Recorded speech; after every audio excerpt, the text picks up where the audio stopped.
भाग एक में आपने देखा कि गौरी कुमार से कहती है, मृत्यु भी उस स्त्री को नहीं हरा सकती जो प्रेम से भरी है। अब भाग 2 में जानते हैं आगे क्या हुआ। इतना कहकर वो कुटी से बाहर निकली। गांव लौटने पर लोग उसे देखकर सहम गए।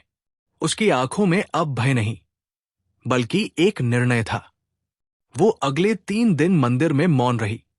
उसने न जल ग्रहण किया, न अन्न, सिर्फ भैरव बीज मंत्र का जाप करती रही।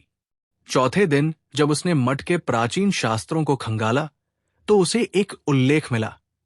यक्षिणी को बांधने का एकमात्र उपाय है प्रेमाग्नि यज्ञ।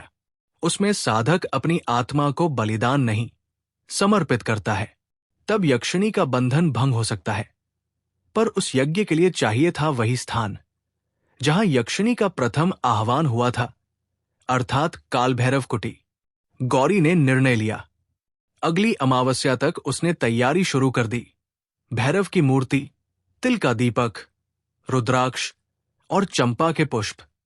दूसरी ओर हर रात कुमार का कच्चा प्रेत उसके पास आता। वो कहता, गौरी, मैं तुझसे विनती करता हूं, इस मार्ग पर मत जा। यक्षिणी अब भी जागृत है। वो मेरे नहीं, अब तेरे पीछे है। गौरी ने उत्तर दिया, जब वो मुझे ले जाएगी तब जान लूंगी कि मैंने तुझे मुक्त कर दिया। धीरे धीरे गांव में अजीब घटनाएं होने लगी। रात को औरतों को काजल लगे पदचिन्ह दरवाजों पर मिलते। पुरुषों के सपनों में कोई स्वर्णवर्णा स्त्री आकर कहती, भैरव का वंश अधूरा है, कोई मुझे जगा रहा है। और जब वे सुबह उठते उनकी आंखों से रक्त झरता। गांव के साधु वृद्ध तांत्रिक त्रिलोकनाथ ने यह सुनकर गौरी को बुलाया। उसने पूछा, बेटी, क्या तू वही है जो कालभैरव कुटी में गई थी?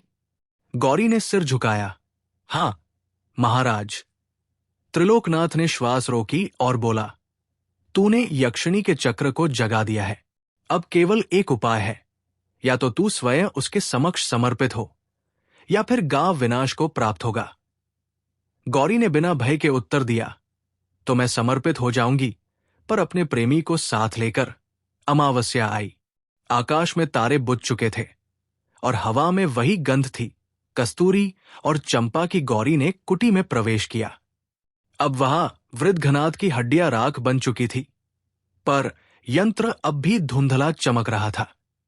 उसने दीपक जलाया और उच्च स्वर में कहा, हे यक्षिणी, यदि तू अब भी अस्तित्व में है तो प्रकट हो।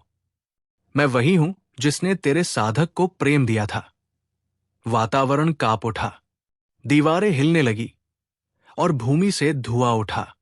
उसी धुएं से वही आकृति उभरी, स्वर्णवर्णा यक्षिणी, पर अब उसका चेहरा सुंदर नहीं, भयावह था।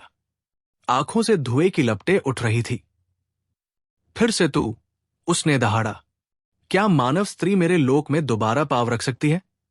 गौरी ने कहा, मैं तेरे श्राप को तोड़ने आई हूं। यक्षिणी ने हंसी, तो जान ले, हर प्रेम एक सौदा होता है। तेरा प्रेम मुझे धोखा दे चुका है, अब तू उसके बदले मरेगी। गौरी ने दृढ़ स्वर में कहा, अगर मेरी मृत्यु से उसका मोक्ष होगा तो मैं तैयार हूं। जैसे ही उसने ये कहा, आकाश में बिजली कौंधी। उसी क्षण कुमार का कच्चा प्रेत वहां प्रकट हुआ। नहीं गौरी, वो चिल्लाया, ये तुझे नहीं ले जाएगी। लेकिन यक्षिणी ने दोनों के चारों ओर एक अग्नि का घेरा बना दिया। गौरी ने आंखें बंद की और अपने भीतर के भय को शांत किया। फिर उसने अपने हृदय से दीप उठाया और बोली, हे देवी, यदि प्रेम ही सबसे बड़ा बल है तो मैं तुझे प्रेम देती हूं, भय नहीं। यक्षिणी चीखी, प्रेम मुझे नष्ट करेगा। और उसी क्षण उस अग्नि से एक विशाल ज्वाला उठी जिसने पूरी कुटी को प्रकाश से भर दिया। जब सब शांत हुआ तो वहां न यक्षिणी थी, न प्रेत, सिर्फ राख और एक दीप जलता रह गया। क्या भैरव की आत्मा सच में मुक्त हो गई, या बस एक नई यात्रा शुरू हुई है? आगे जानने के लिए जुड़े रहिए।